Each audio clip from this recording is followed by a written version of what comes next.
Today's topic is my child doesn't drink milk, what should I do?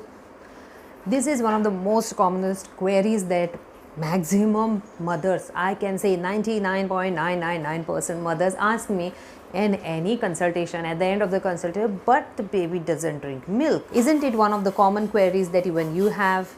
So let's see what we can do. I understand milk is a very easy source of giving the protein and calcium to your baby. Nevertheless, it is not the only source that you can give to your child. There are n number of other sources that can replace milk. Unfortunately, the cycle goes like this. Early morning, the baby is offered milk. Most probably the baby is not hungry that time or doesn't want to have milk at that time, but still because of the small fight between the mother and the baby, the child happens to gulp. Not the baby, the child, I would say, because this is more specifically for school going children, the preschoolers or the school going children that I'm talking about, okay, only to vomit while on the way to school, in the bus, in the car, or on the bike, wherever, however the baby is going to the school. So if this is a story with you, please give me a thumbs up and write in the comment, yes, we have the same problem, and listen to this whole topic now. Welcome to Dr. Poonam's vlog. Learn more about all that parents want to know.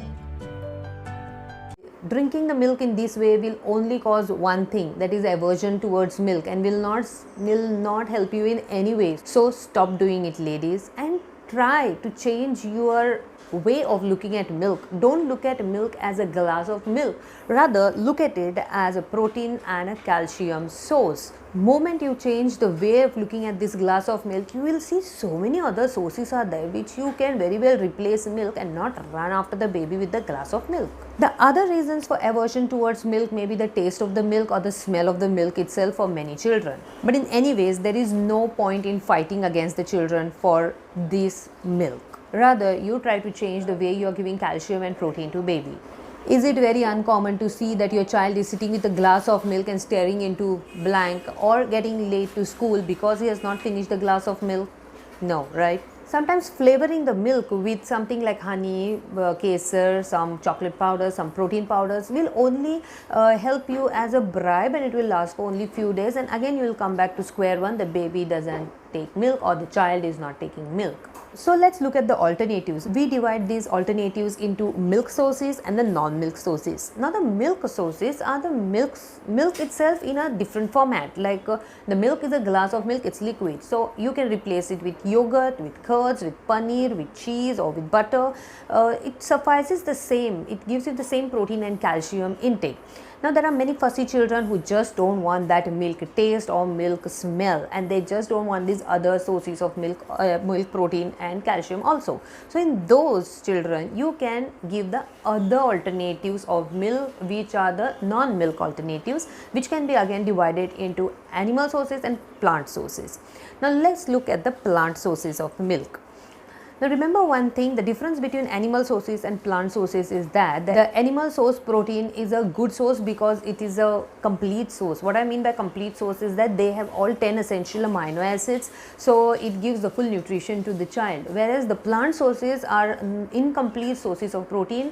That means it misses on 1, 2 or 3 essential amino acids, the list of 10 essential amino acids. Of that, it misses on 1, 2 or 3 amino acids, and that's why you have to combine it with some other source of other protein which will fill up this gap. Like, if you give only rice, it will miss upon some amino acids, so you should give it as rice and dal, so it becomes a complete source. Now let's look at the list of plant sources of protein. Cereals like wheat, rice, maize, then millets like ragi, bajra, jawar, then pulses like tur dal, moong dal, masoor dal, soya bean. Soya bean is a good source of protein and calcium and can be given in various ways. You can include it in your diet, like soya fry, then soya biryani, add it into some vegetable like a add-on, like in bindi bhaji you can add it as a add-on. Then you can make kurma out of it, or you can make a separate gravy with only soya. You just find the ways of using soya in your diet. Other things like nuts like almond, cashew nuts, groundnuts, pistachios, oil seeds such as pumpkin seed, flax seed, till, badam, sunflower seeds. You should try and put your child into habit of eating dry seeds like the badam, the oil seeds like flax seeds. You can make it into powder, use it in his milk, or make it into powder, use it in some diet. Even the dry fruits you can use like this, make it powder, use it in his diet, or just give him to eat.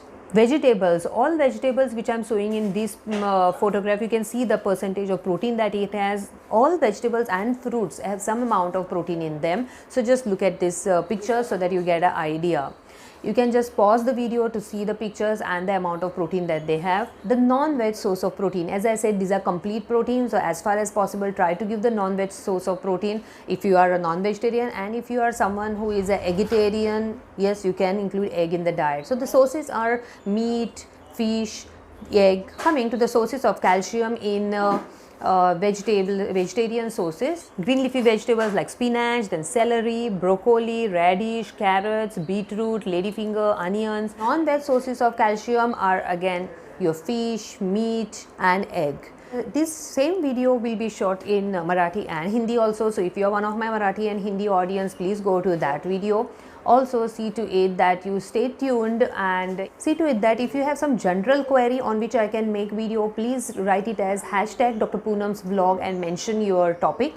If it is some specific problem to the baby, please do not mention it in the comment section. You can opt for an online consultation for same. If in case you like this topic, please give it a thumbs up and share it. That's the only way I come to know that yes, parents are accepting my talks, parents are liking my talks. Thank you.